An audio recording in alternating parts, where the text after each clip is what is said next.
The Mavericks are next up. As you hear, my dogs are starting to get antsy and just barging into my office right now. They're buyers because they have to be. I question like what they can buy. They have no notable like inbound draft picks, and then that 2023 pick to New York. Yes, it will convey this year with top 10 protection. Like that's if you're a team going to trade for their 2025 first round pick, you know it's coming, but it just limits what they could offer. And if they wait till this summer, they can make a Godfather offer of, oh, it's, we can trade once the league calendar year resets, 4 picks and 3 swaps, whatever it is, or 3 picks. And like they can go the Godfather offer route. I think 24, 26, 28, and 30, and then swaps in the alternating years. So 4 picks and 3 swaps. Do you wait for that? And also at that point, you've then allowed another year to trickle off the deals of Davis Bertans, Tim Hardaway Jr., Spencer Dinwiddie, who I assume you keep at that point. He becomes an expiring contract, so there's going to be a little bit more value there to him. Although you could move him easily now. At the same time, it's like, well, you have Christian Wood. Are you going to extend him? I don't know what they're capable of. We know what they need, and it's actually a bunch of stuff. We talk a lot about what they lost in Jalen Brunson, and now you just have Dinwiddie. Christian Wood being hurt complicates that. But like the offense has been largely fine. They still need like the shot creation, but they need defensive depth too. Like Jason Kidd is throwing not even shade, just insults. They're like, yeah, if you want to keep this core together, somebody's going to have to play defense. And so it's how do you go about straddling the line of, and that's their trade deadline aim is I think we could ask is that is a question. Are they willing to give up a first round pick? That's a question. But how do they straddle the line of not compromising other future really good trade offers that they can't make now while also improving the roster because you have Luka Doncic and you're obligated to? And the final thing I'll just say on that is I know people, I'm not defending the Mavericks here. I know people say, no, you have Luka, just do it. Like there's something when you don't even have a blue chip prospect on this roster anymore. And I'm not like the Mavericks got here by themselves. Like they mishandled the Jalen Brunson situation. So this is on them. There's an opportunity cost to what you need to include in first round equity. Like all of a sudden the amount of first round equity you can include has to go up and it becomes more important. That's why you want to wait for your obligations to reset. And that's really just the challenge at hand here. Oh, and the real final thing I'll say is, and I can't even remember the fake trade I came up with them. That's how many of these that we've done. But people who think that they could just trade Tim Hardaway Jr. and be fine, like, yeah, he's a roller coaster, but his like outside shooting and like the way he complements Luka and even Spencer Dinwiddie, like that's really important to how the Mavericks operate. And when you have, Reggie Bullock, okay, it's January 1st now, he can hit threes. Like that's apparently the rule. Right. That's great. But like Tim Hardaway Jr. provides more sort of like certitude when it comes to knocking down shots than he does. Yeah. So you alluded to this. The Mavericks are the ultimate. They obviously should make a trade in service of their in prime superstar that's good enough with like just an average supporting cast to make a conference finals. But it's just the timing is not right. Like this is not the time to do it. As tempting as that is and as shitty as it feels to say like, just wait another year, Luka, that we'll get it all sorted out. Trust us. You have like 48% usage. Yeah. Right. Just keep running yourself into the ground so we can, win whatever it's going to be, 44 games, 48 games. It's a bummer. Like it's not just the Brunson thing. It's the fact that like, there's now, I think a good chance that they just maybe won't keep Christian Wood beyond this year, or they will at a number that they just have. The Mavs have a way of like getting themselves into situations where like there just aren't a lot of great options, and it's like their own fault, because if they had just, not to belabor the Brunson thing, but if they had just gotten it done earlier, they could have had him for like half the money, or if they just paid whatever they could, they still could have him for more and he'd still be worth it. Just, so it's not the time to do it. I think because you have Doncic, your next move does need to be, here's 4 firsts and whatever for a clear second star. I think you probably have to do that because you're not going to be in a position to draft anybody that's going to occupy that spot.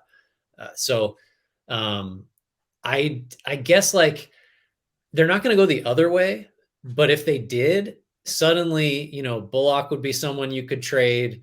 you could see if anybody like Finney-Smith, I'm keeping no matter what, but basically everybody else, I'd look at moving just to, flexibility, picks, whatever. We take our little gap year here. They're not going to do that because Luke is there. But doesn't that in a vacuum seem like the more sense? Because there's not a trade out there that puts them in the contender class. I don't think so. Go the other way for a year. If you're going to lose, you might as well really lose if you can, and just kind of replenish the war chest a little bit. The thing I kind of thought about, just because cap space isn't important to them, is are they the team that can take on Gordon Hayward? And it's just like, I don't even know if you're Charlotte and it's Dwight Powell and Davis Bertans for Gordon Hayward. You have 2 years of Davis Bertans left. It's just that you've halved Gordon Hayward's salary. Is that more palatable than Gordon Hayward for another year? Yeah, I don't know. I mean, like, could you do that deal without giving Charlotte a first-round pick realistically and them being about it?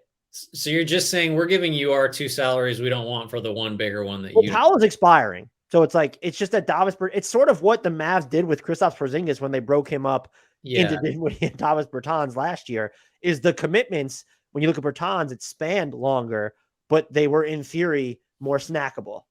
Yeah, maybe. I just don't know. That's tough. I guess I could see something like that. Just so you're clearing space from Dallas's perspective sooner, basically.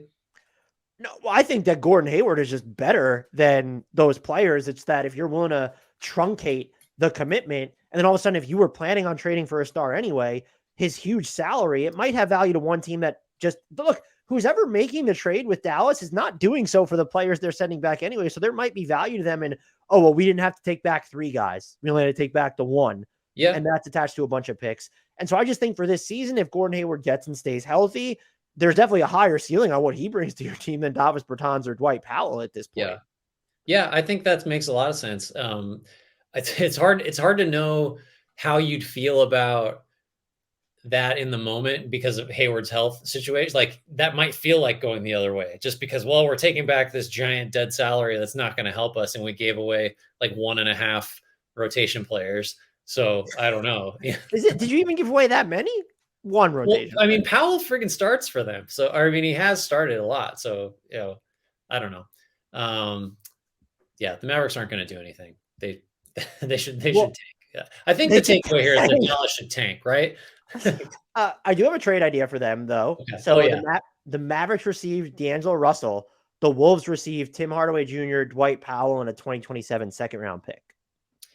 So if I'm Dallas, I'm keeping Russell. I'm going to re-sign him. No, I don't think. What did you give up that you're worried about missing out on? I don't know. Hardaway, I guess. But that's like, I think the idea would be, okay, we keep Russell, and then when you go make your big trade, can you focus it on sort of the front court defense-oriented player? It changes up, I think, what you need. And also Spencer Dinwiddie comes off the books after next year. Like, how much does he cost or how does he age? So there's also just I don't know, like, does Russell want to play off of someone like Doncic in their minutes together? But he would certainly be like, that's a higher end swing. Yeah, I think right. Yeah, the upside's higher for sure. I've run into the same problem we've talked about Russell before, is like, if he's going to be like a $32-34 million guy, like starting salary going forward, I'm so terrified by that number, and just for the player that he is. But I guess if you're Dallas, there is value again in that big salary slot. Like, I think that's not nothing. And so if he could do a credible Brunson impression and be movable potentially with all those picks down the road, I think that makes some sense for Dallas. I'd probably do that.